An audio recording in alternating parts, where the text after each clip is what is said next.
ओम नमः शिवाय। हर हर महादेव। जय माता मनसा रानी नमः। जय मां मातंगे नमः। जी हाँ, मेरे YouTube चैनल के सभी मित्र भाइयों माता बहनों को सन भरा नमस्कार। और आज हम आप सभी के बीच मेरे भक्तों शिव कथा लेकर आप सभी के बीच उपस्थित हुए। मेरे भक्तों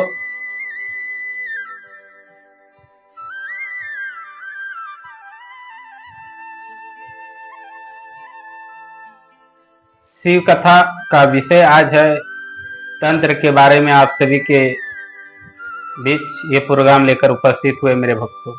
आज का प्रोग्राम तंत्र के बारे में है और साधना के बारे में। जो नवयुवक एक व्यक्ति, दिल्ली की ये घटना है मेरे भक्तों।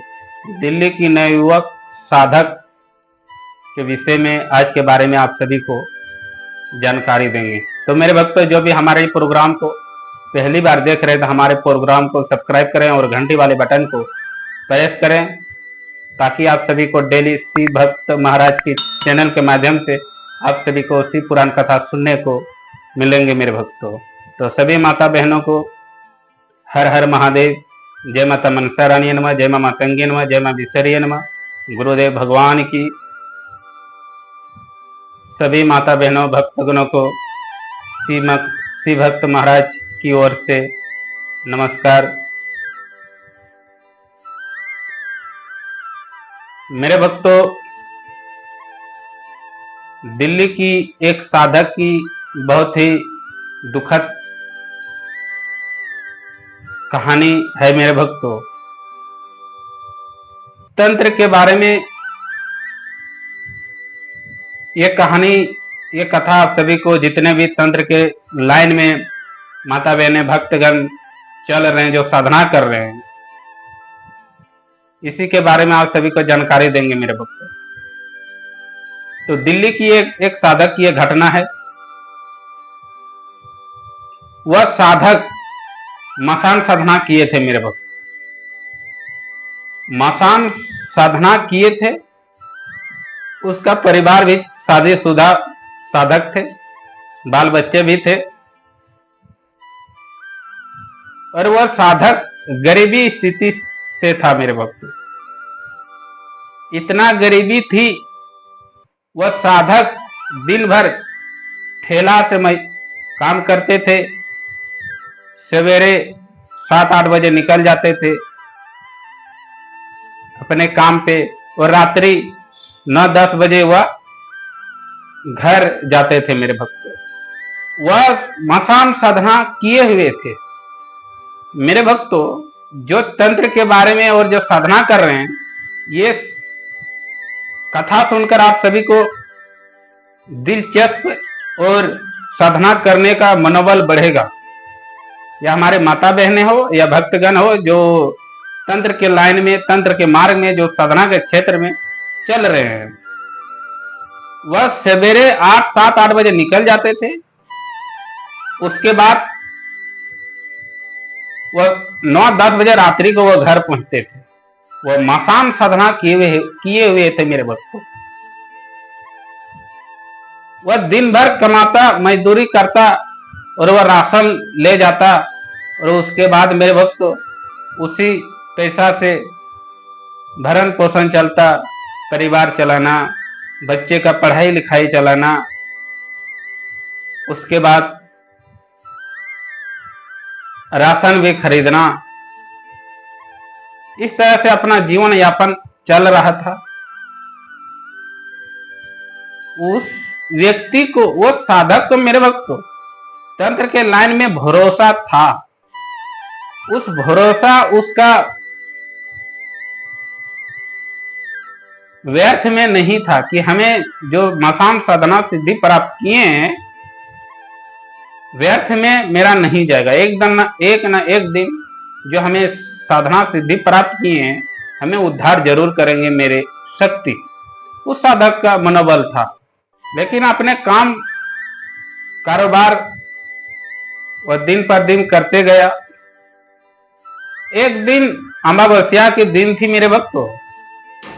अमावस्या की दिन थी, रात्रि लेट हो गया था काम करते करते, और मेरे भक्त वह करीब 10-11 बज गए थे। रास्ते में, जिस रास्ते से मेरे भक्त वह साधक घर जाते थे, उस रास्ते में उसको एक मसान पड़ता था। मसान वीरान रास्ता होकर उसको घर जाना पड़ता था। वीरान स्थान होकर सुनसान जंगल, बरगद का बड़े बड़े पेड़ था, और उसके बाद उस रास्ते में ही मसान पड़ता था। उस मसान के रास्ते से गुजरकर उसको घर वापस डेली एक ही रास्ता था, उसी रास्ता से जाना पड़ता था उसको। तो एक दिन की घटना घटित हुआ मेरे भक्तों। घटना इस तरह घटित हुआ, 11 बजे रात्रि का सफर था, घर वापस आ रहे थे साधक। उसके बाद उस साधक का इस तरह घटना घटित हुआ, वहां से अचानक एक स्त्री प्रकट होता है, और उस स्त्री उस साधक को कहता है मेरे भक्तों, उसको पता नहीं था कि ये कोई शक्ति है, आत्मा है। उसको पता है कि काम से घर जाते होंगे, अंधेरा हो गया है, तो वह कहता था कि हमको अपने ठेला से, वह ठेला से काम करते थे, तो ठेला से हमको एक बार, वो फील्ड था, इस फील्ड में हमको 5 चक्कर लगा दीजिए। 11 बजे रात्रि भी हो चुका था, तो उसको और बहुत ही रिक्वेस्ट कर रहा था मेरे भक्त, उस साधक को, उस आत्मा ने, उस शक्ति ने, कि हमें 5 चक्कर लगा दीजिए, जो बाकी आपका किराया हम देंगे। वो तो मजदूर आदमी थे, पैसा मिलने पर कहीं पर उसको काम करने का था। 11 बजे रात्रि का समय था, उसको बैठाया अपने ठेले में, उस फील्ड में 5 चक्कर लगाया उसको किराया बोला कि जाइए, आपका किराया आपके बिस्तर पर होगा। तो वह निराश हो गए। किसी को काम करा के अगर पैसा तुरंत नहीं मिलता है मेरे भक्त, तो दिल में चोट पहुंचता है, तकलीफ होता है। तो इस तरह से वह साधक निराश होकर गया। भरोसा नहीं था उसको कि बिस्तर में हमें कैसे पैसा हमको मिलेगा, काम तो हम यहाँ किए, तो यहाँ हमको पैसा चाहिए। तो उसको बोले उस साधक को कि जाइए आपके बिस्तर पर मेरे भक्तों पैसा आपको मिलेंगे। वह जैसे ही जाते हैं बिस्तर पर सोने के लिए, तो वहां पे एक सोना का हार मिलता है।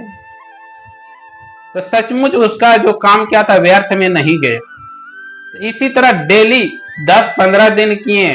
डेली उसको जब उस रास्ते से आते थे तो वह स्त्री उसको मिल ही जाती थी कि हमको 5 चक्कर लगा दीजिए, आपको किराया से मतलब है, किराया आपको जो भी भाड़ा आपका है दिया जाएगा। इसी तरह से डेली उसको किराया उसके बिस्तर पर मिलता था। और क्या मिलता था?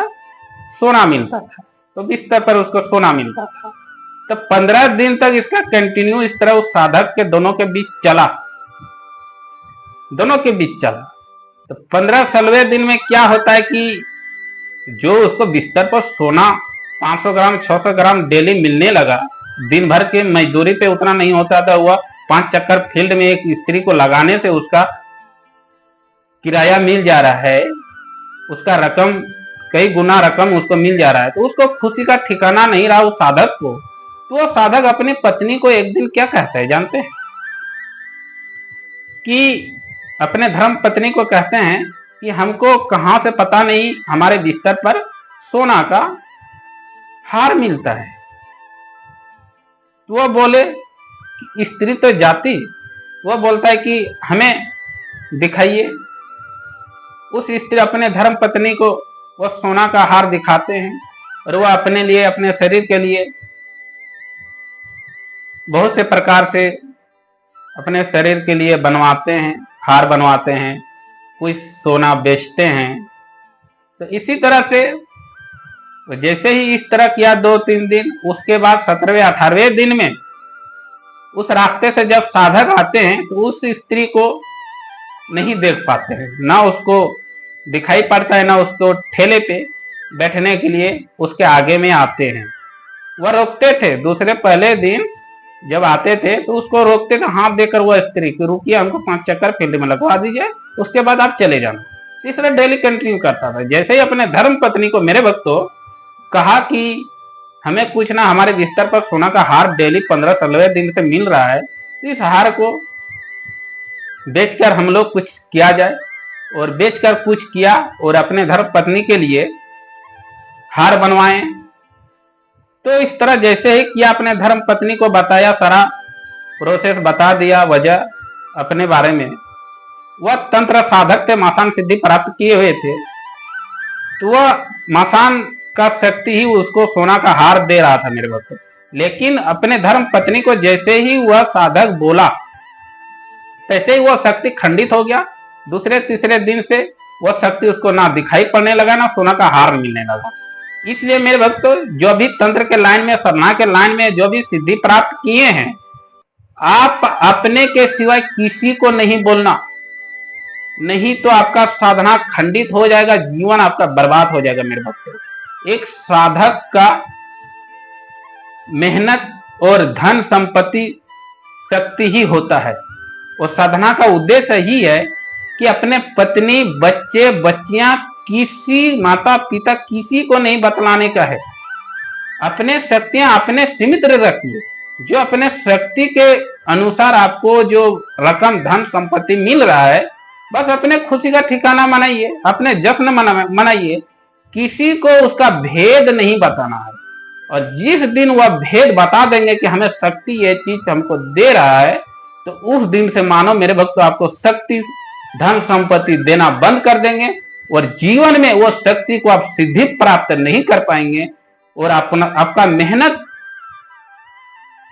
नष्ट हो जाएगा, आपका परिश्रम, सारा जीवन आपका नष्ट हो जाएगा मेरे भक्त। उस शक्ति को दोबारा से, जो शक्ति साधना सिद्धि प्राप्त किए हैं, हासिल किए हैं, एक बार खंडित होने पर दोबारा उस शक्ति को आप हासिल सिद्धि प्राप्त नहीं कर पाएंगे।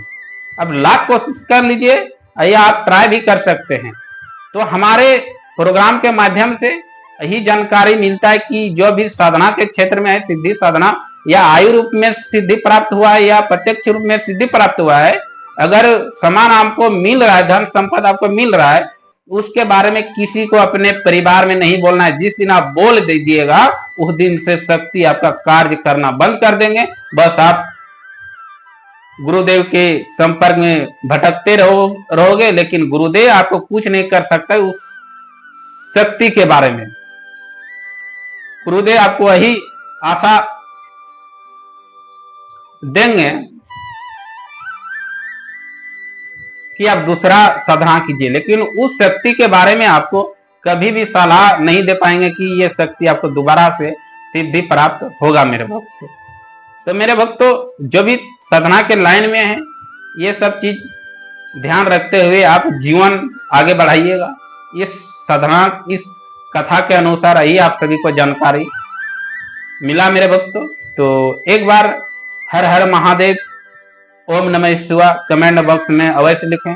और सभी माता बहनें, भक्तगण, हमारे शिव पुराण कथा कैसे लगते हैं कमेंट बॉक्स में भी अवश्य लिखेंगे। और जो भी शिव कथा पुराण के बारे में कमेंट करें, उसी के बारे में हम आप सभी को कथा लेकर उपस्थित रहेंगे मेरे भक्तों। तो एक बार सभी माता बहनें, भक्तगण, ओम नमः शिवाय का जय जयकारा जरूर करें, अवश्य करें। ओम नमः शिवाय, ओम नमः शिवाय, ओम नमः शिवाय। हर हर महादेव।